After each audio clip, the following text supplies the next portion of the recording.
Thank you everyone for joining me for this session. It's a lot of cool sessions happening at the same time, so I appreciate your time here. My name is Vesselin Iliev. I work at ASOS as an Android developer at ASOS. This is not a typo. It's one of the biggest fashion companies in Europe, ASOS, and not the computer manufacturer, ASUS, with a U. I'm here to talk to you about UI testing today and how we how we approach UI testing, generally in ASOS, but also we've identified like a few patterns that work pretty nice. And they've been working quite nice for like the whole, I don't know, a few projects, the last, I would say 5 projects that we had. So I want to share basically our learnings, some cool tips, some cool tricks, how to, sorry, that's not me. Anyways, yeah, I guess that's you. Guess no one is calling me. So yeah, basically I'll share the cool tips and tricks. I would share some of the mistakes that we've done so that you guys don't make the same mistakes again. And yeah, let's get to it basically. So what is UI testing? In my talk, I'll be talking, as you said, obviously UI testing. The easiest way to present the idea would be to show you our testing pyramid. So basically how we go about testing the Android and, as a matter of fact, the iOS apps in general. So at the bottom of the pyramid, we've got unit tests. Now that I hope is not a new thing for anyone, and I hope that almost everyone is writing actively unit tests and is having a solid foundation. On top of it, we've got integration and acceptance tests. So in our case, the integration and acceptance tests are executed through the UI. So for us, all the integration and acceptance are UI tests. Being a UI test means that it runs on a device or an emulator, so you would need a physical device to do it. They are way slower than unit tests, so that's why we have less amount of them, absolutely. I can't go into detailed percentages, but the idea is that like 70–80% is unit tests, and everything else goes above. The benefit of the UI tests basically is that they are closer to what the user is experiencing. We'll get back to this in just a bit. On top of them, we have some end-to-end tests. Again, they are UI tests for us as well, so they are again executing the UI. They're very similar to the integration and acceptance tests, so basically they're similar to the previous level. There's 2 main differences. One is basically the environment that they're running on. So they might be, for example, hitting a real production API server or a dev server or some other server. The other big difference is their scope. So whereas the integration tests are basically testing the integration of a few components or maybe a few interactions on a single screen, or at most, let's say, interactions between 2 screens, end-to-end tests basically are closer to a full user journey. So they might be exercising the whole path from, I don't know, like login, add something to the bag, whatever, check out fully. So they are closer. They're basically higher in scope. To be complete, and the top, we've got something that we call other, but which basically means our QAs, manual QAs, some other testing services, paid testing services, monkey runner, and basically everything else. Why should you care? Why as developers, we should care about UI tests? I think that Giphy would explain it. Probably you've seen that before, but yeah, that explains it way better than I can. In short, unit tests, unfortunately, are not enough. So we all love unit tests. They are great, absolutely. They're the solid foundation of your project, of your product, absolutely. But unit tests are just not enough. There is always something that can go and will go wrong in the integration. So that's why you need some kind of integration or acceptance tests. To elaborate on that one a bit more, coming back to the pyramid, basically the high-level idea is that the higher we go in the testing pyramid, the closer we are to our users. So you can imagine that our users are sitting somewhere even above that, above the other category. So yeah, again, I'm very, very strong for having a solid unit test foundation, absolutely. That's not a replacement, and that should be the majority of your tests. But then there is something else that we need to do to ensure the quality of our product is really correct. To give a small example, it might be that, let's say we have 2 screens. One is to add new address, and we have another screen which is an address book, for example. Both of them might be perfectly unit tested, absolutely valid, everything is passing, but the integration between them might be broken. And if it's broken, then the user experience would be bad. Then if the user adds a new address, and if he doesn't see it on the address book screen, obviously we have a big problem there. So all kind of UI test, integration, acceptance, end-to-end, whatever it is, they are basically the remedy for this. In this presentation, when I say UI tests, basically I'm talking about these middle 2 bits of the pyramid. There are slight differences, which I'll point out afterwards. Actually, now it's a good time to check how many people are actively having UI tests. Hands up, please. You know, like putting a good. Okay, that's less than half. Less than half. Okay, so I'll just distill a few of the reasons that I've seen across many companies. Why are we not writing them as developers? First one is no time. Obviously, we're pushed to produce, value for the company, push out new features, and push out bug fixes and whatnot. I'm suffering from this as well. What I would just, point you in the direction is unit tests are basically the same concept. So with unit tests, you are investing some time and effort to build them, but then that is for a gain, which, I hope that by now everyone is convinced about this gain. So it's the same thing for UI tests, basically. For UI tests, it's just another layer of security, which is a really, really nice safety belt to have. Another reason is that it's too much effort to get started. Now, for that one, I have, it's not perfectly visible, but I have this lovely graph that I draw. It's not official. That's my take on it. In short, the green line is the amount of effort needed to build and then, to maintain a very nice suite of automated tests. And then the red one is basically if you're just doing it manually. So if you're testing your product manually. So in short, I do acknowledge there is this bit of a little higher cost to setting up a proper framework for UI testing. But then over time, the maintenance is way easier, and then it would be super, super helpful, especially if you do it right. If you do the right setup in the beginning, it would be very nice, it's very low cost of maintenance over time. Another quick one is that, we as developers, we tend to think that unit tests are our job, but other tests are QA's job. Now for this one, I can't judge. It's depends on your company, on your process, whatever it is. What I would say though is I think that what's our job as developers is to build a really nice suite, so to put the foundations and make it easy for anyone to write amazing tests, amazing UI tests. After that, who will be writing them? That's whatever. Actually, by the way, I believe that if you put the time to actually do the framework and you do it right, you would see that it's so nice actually to write tests that we as developers would start writing them as well. Last one is that the tests are flaky. Yeah, by their nature, running on a device, absolutely. That is a thing. They're way flakier than unit tests. In the end, I'll basically give a lot of tips how we've reduced this flakiness to a level that the tests are super useful for us, and we're not just fighting flakiness. We are actually, getting a lot of value for them. Now let's get to writing our first UI test. In this, I'll show like a little example. Basically, that's our application, the ASOS app. When you start it on your, left? When you start it, you see a little splash screen. After that, after the splash screen, you see our main screen. So what we want to do, for the sake of example, just to write a simple test that just ensures that when we start the app, we will eventually see the home screen. Now, something I didn't mention, and I should have, is that we picked Espresso. So Espresso is our main tool of writing UI tests that goes for both the integration tests and also the end-to-end tests. That's our tool of choice. It's anyways recommended by Google. This talk, it would not be about Espresso's details. So if you're not familiar with Espresso right now, no worries. Also, there was a really nice talk in the morning about it, about more details. My talk would be a bit more high level. So putting your first test, you just need to put some stuff in the build Gradle file. Actually, they are already done for you by Android Studio. So we skip that. A quick refresher of the package structure. We've got the main, where our code is. Test is where all the unit tests are. I hope that everyone has unit tests.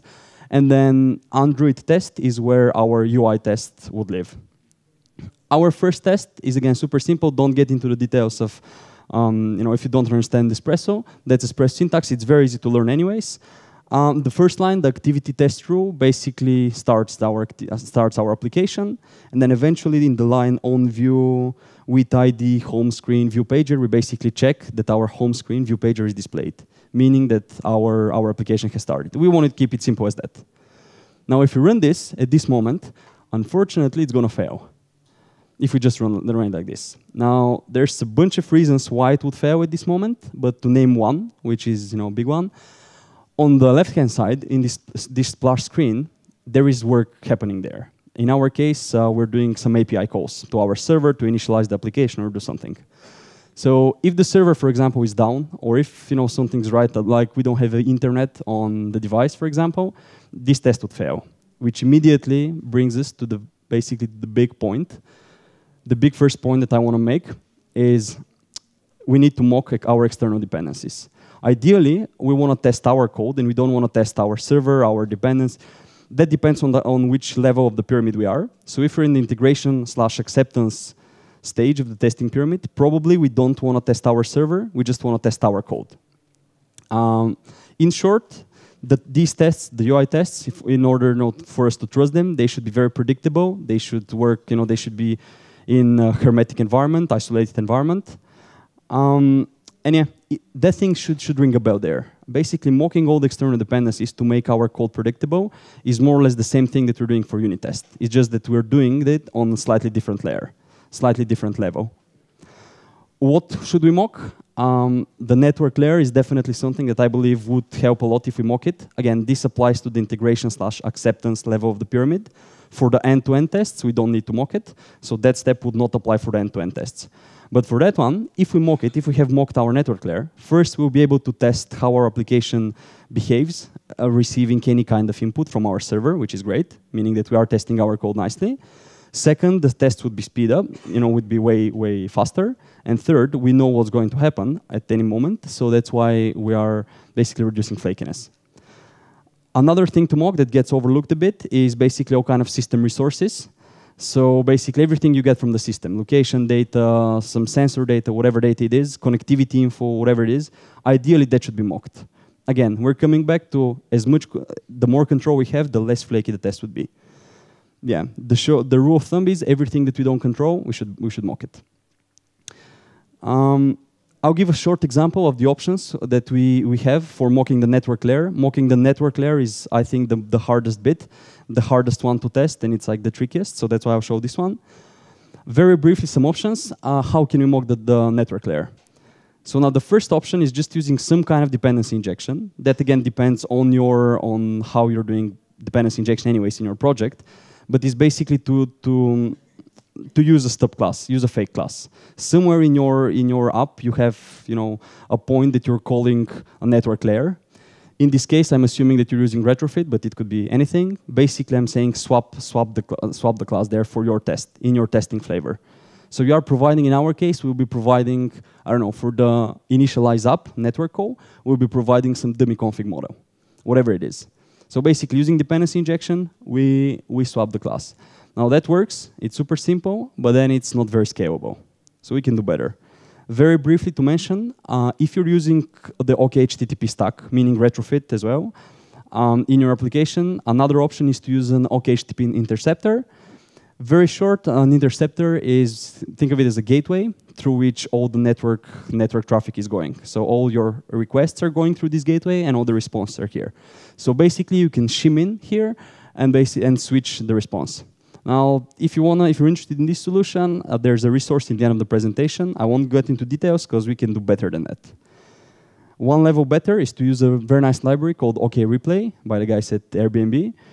Now, that one I would say, let me show how it works. So if everything is set up for it, and it's very easy, this is how a UI test might look like. All you see is one annotation called OK-Replay, and with this annotation, everything here would be mocked with the stuff that you want. So that I would say, if you don't have any UI tests and you're just trying to start out, especially on an old project, how it's working, start with OK-Replay.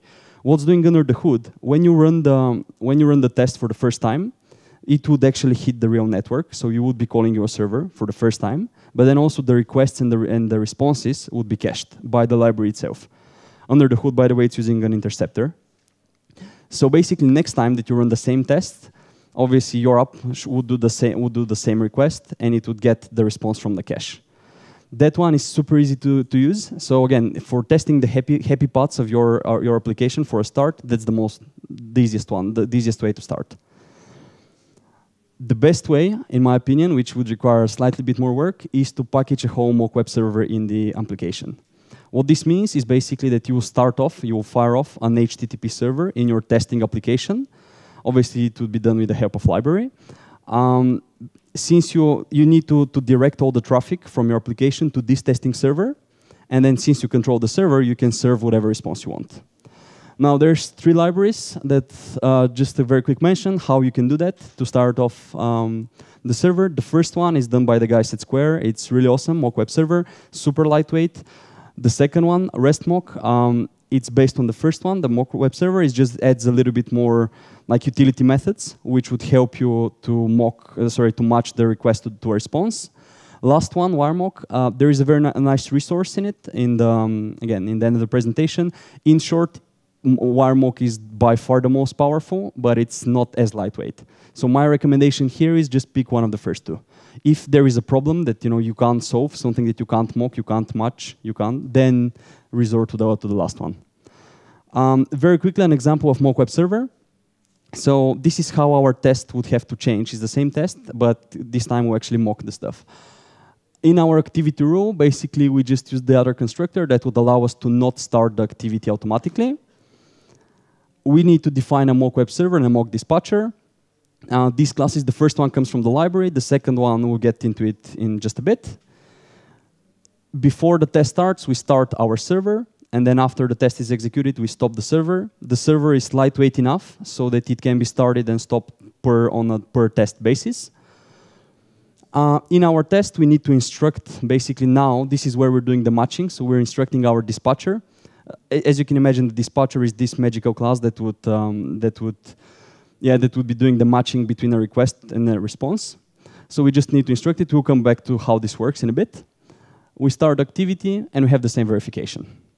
Now, I'll upload the slides. So yeah, I mean, all of these, you'll be able to look at it in details if you're interested afterwards.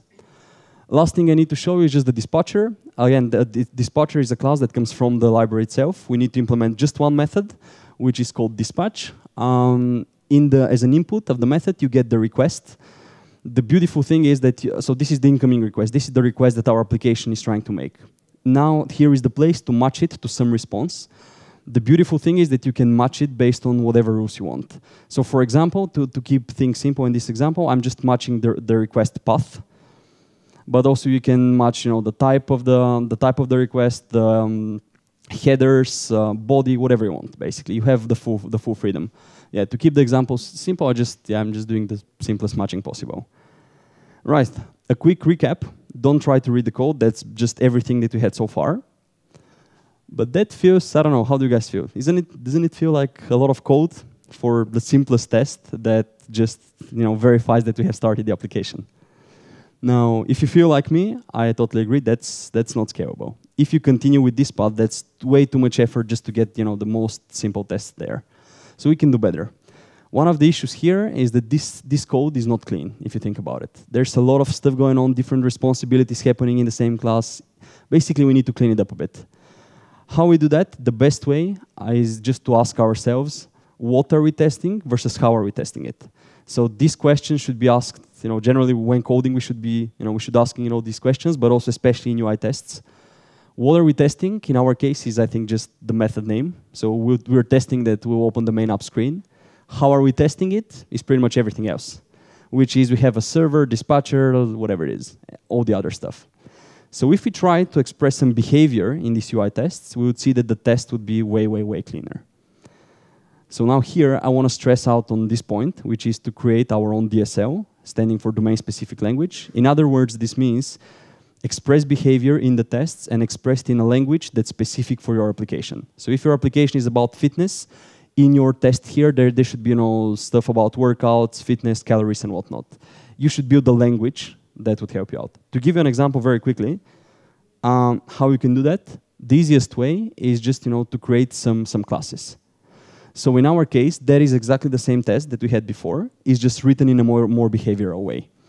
So basically, wouldn't that be better? That we see a test that says, given server responds with success by starting the app, when user launches the app, then user sees home screen.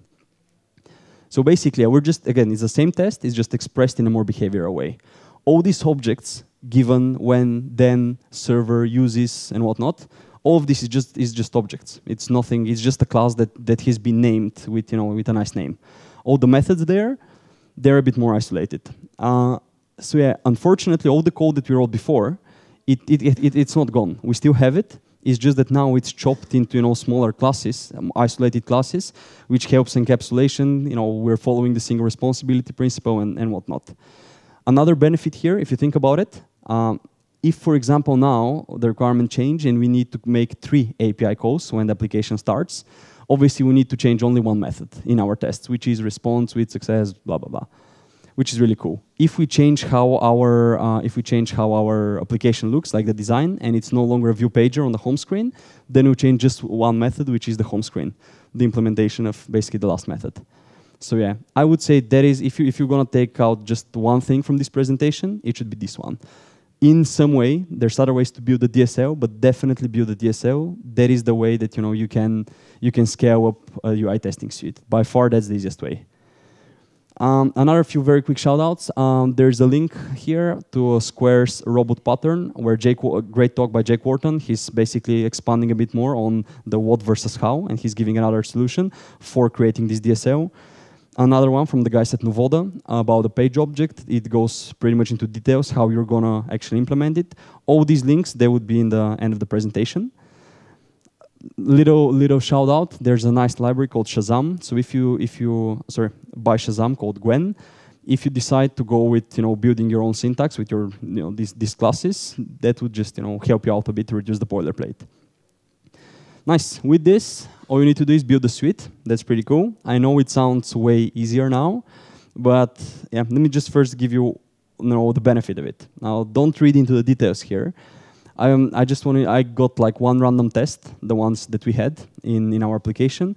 So if you read just a few random lines, like given user has launched checkout, when the user wants to change payment method, then user sees wallet screen from checkout. Now the beautiful thing here is that even though that you guys don't know the internals of our application, how it works, what it does and whatnot, probably you are able to understand these 3 lines. You are probably understanding what we are testing here. So you can imagine that onboarding new team members is just super easy. With this, the other big benefit is that once you continue building on those little isolated blocks, so these user steps, verifications, and whatnot, once you're doing this, the IDE is really helpful. It would be your of utmost help. And obviously, all these little steps, they are reusable. So now, for example, in our case, we're to the point that if we want to create a new UI test, most probably we just get existing steps, stuff, and we just combine them in a different way. So yeah, I know that doesn't sound like a big benefit, and it looks, especially if you don't have any UI tests in your project, that looks like light years away. But believe me, it very quickly adds up. Nice. A very quick tips about how to actually run the tests, because even if you have all the tests, as you can imagine, if you don't run them often, they're not bringing any value. So the goal here is to make UI tests part of your CI. Now, how to do that? There's a few options. You would probably, on your CI server, would have to run them. Obviously.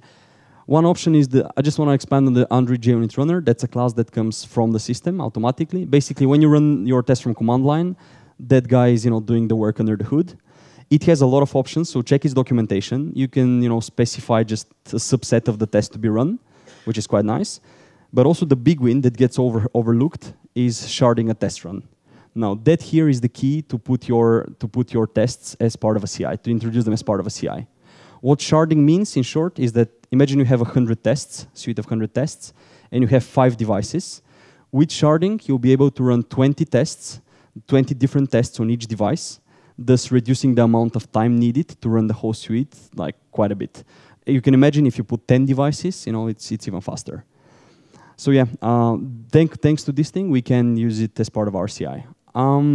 There's a few libraries that are actually helpful. One is Spoon by the guys at Square.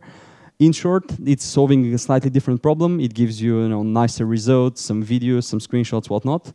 Someone asked actually in the morning about if you can run the tests on just a specific subset of actual physical devices. For example, you want to run the tests only on tablets or only on devices with API 22 or whatever. With Spoon, you can do that.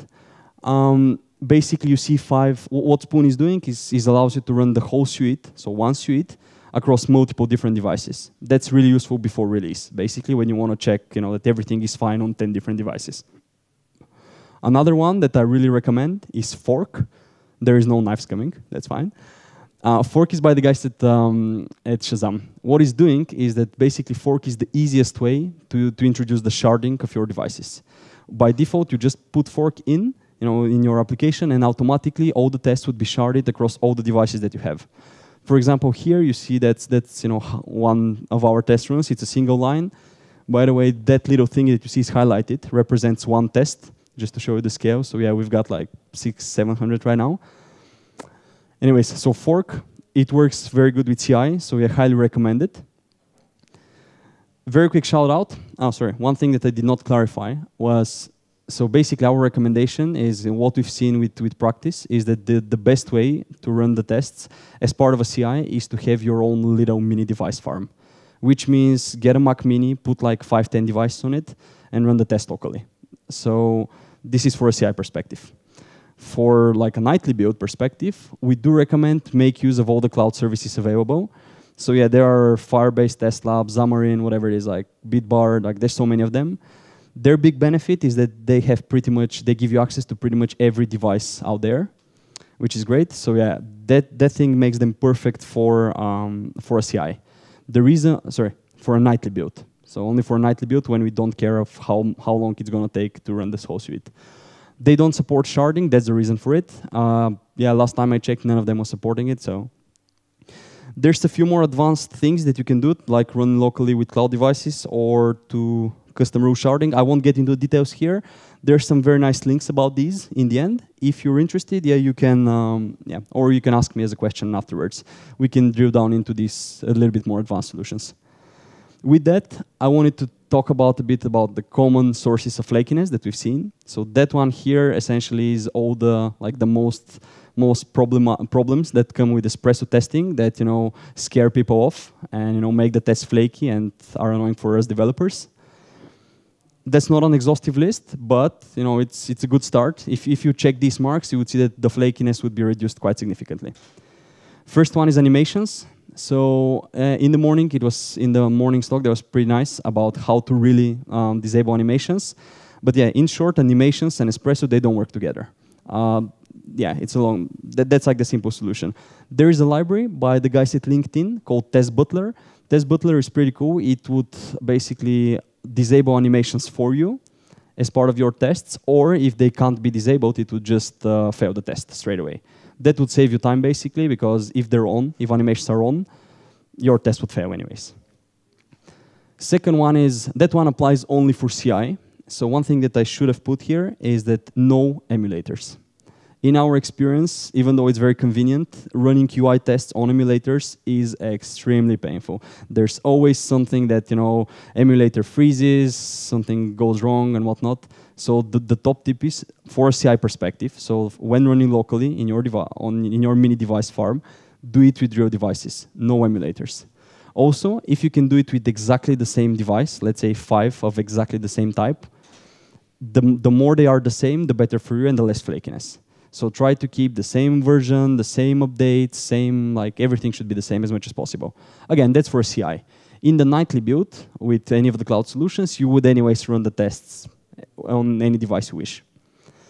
Next one, system pop-ups. Essentially try to disable all the system pop-ups, everything that can come up, like updates, some other notifications, try to disable as much as possible of the things. Special shout out to our favorite Samsung devices. We love their random pop-ups. Next one is loss of network. So basically, whether there is network or there's no network, if we go back to the mocking bit, that should be mocked ideally. So you need you should be able to mock this service as well. But still, some applications have different handling for the no-network situation. Maybe displaying a view, maybe doing something else. So something to keep in mind. Another was in synchronization operations. So in short, I kind of lied to you when I said that the test would now pass. That example that you had would now pass. Actually, it would still not pass until we fix this synchronization thing. In short, all long-running operations should be synchronized with Espresso. How you do that? There's a few options. Idling resource basically is the Espresso way.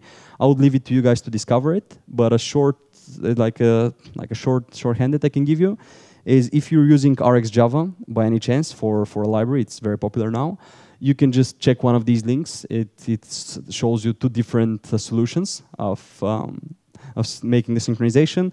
If you're using Volley, surprisingly, there are still projects that use Volley for a networking library. Yeah, there is another way. That's an easy way to how to synchronize it. I won't go into the details. Asserting short-lived notifications. So basically, if you try to assert snack bar stalls, that kind of thing, in your UI tests, usually that has proven to be flaky, especially especially when you update the support library.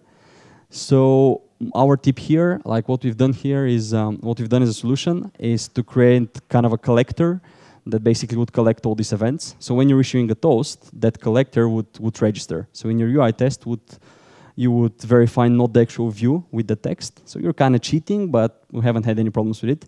If anyone is interested, I can elaborate more after the session. Handlers and post-delayed.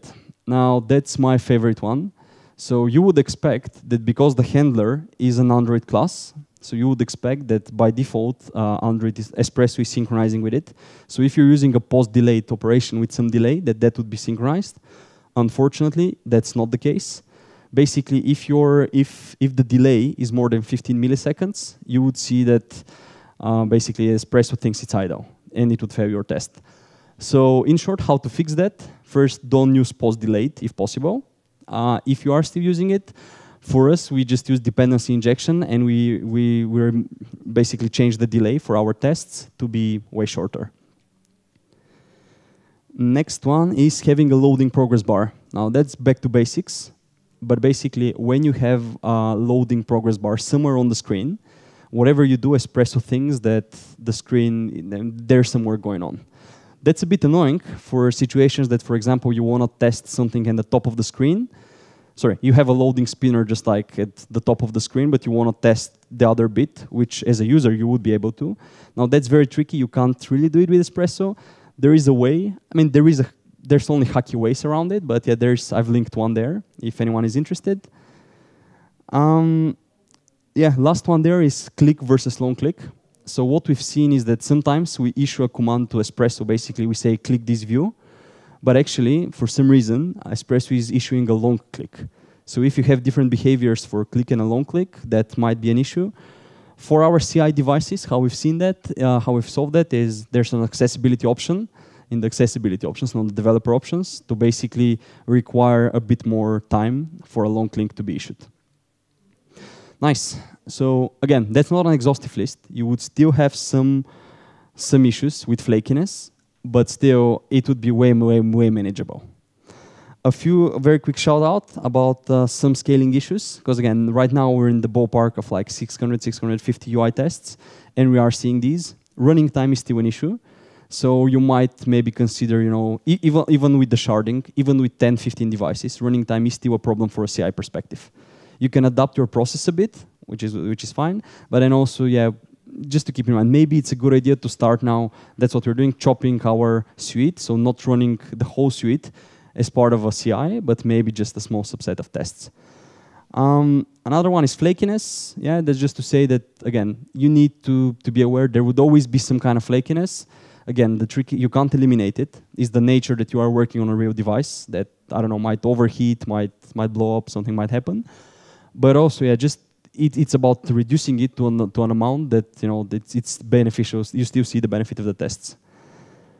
Very quickly, we do see the benefit, so I strongly suggest you guys try this out. I know it was a long presentation, it's a lot of things there, but still it's not that much. And once you've done the initial bit, you would see that everything works really nice after that. Very quickly, we have seen rapidly increasing coverage, easy onboarding, we talked about that. Making big changes easier. So now I'll stop here for a second on this.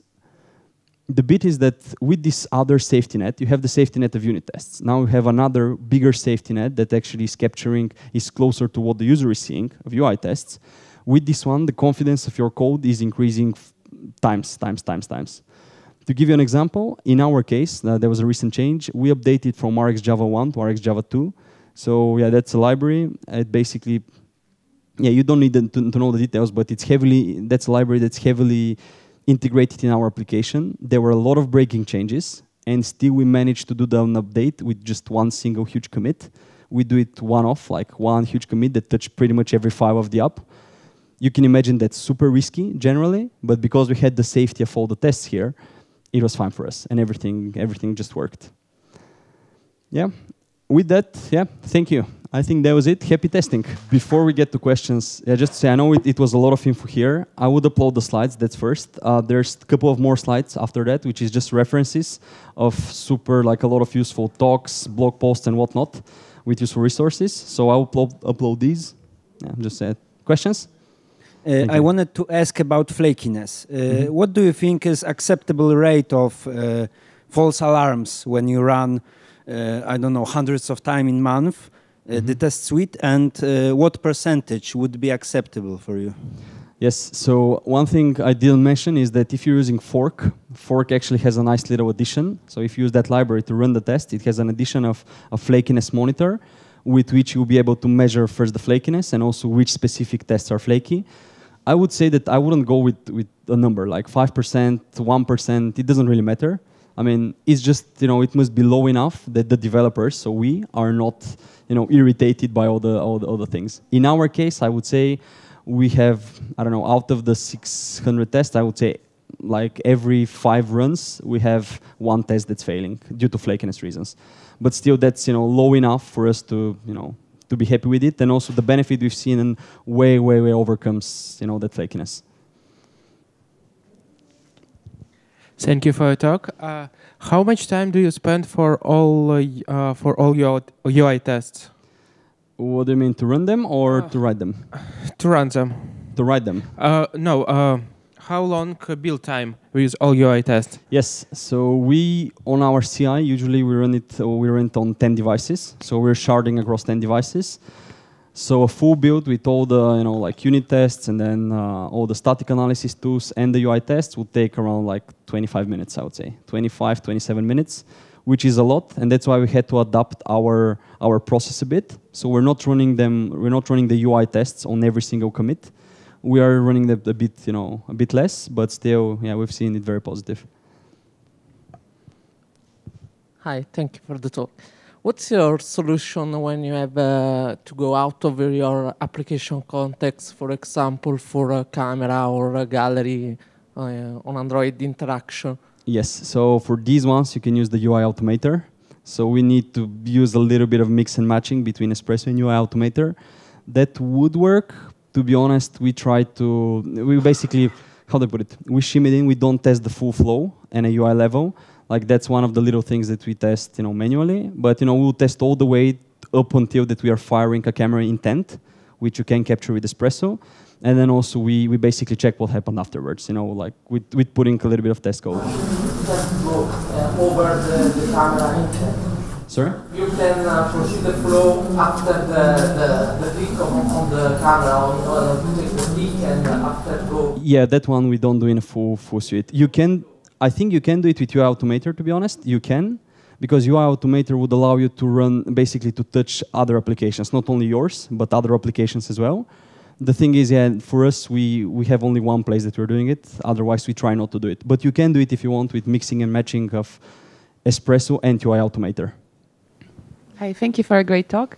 I was wondering, you were mentioning the things thanks to which you can avoid flakiness. There was a quite long list. Aren't you afraid that you'll actually test a little bit different app that is on production if you apply all these things? Not at all, because for these there is only one thing that's different, like that's shimmed, which is just the post-delayed thingy, basically. So if we use post-delayed in our code, which generally we try to avoid, that's the only thing that basically we're doing. It's different between the production app.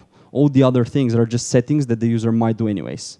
Like you can do, so there's no changes there. There's no changes that of the real one. One other great thing, sorry, I missed that, but it's a good reminder. Using, of all the mocking solutions that we said, if you package a mock web server, that's the best one for a reason that with this solution, your network layer is exactly the same. It's not changed at all. So basically your test would be executing exactly the same code as in production.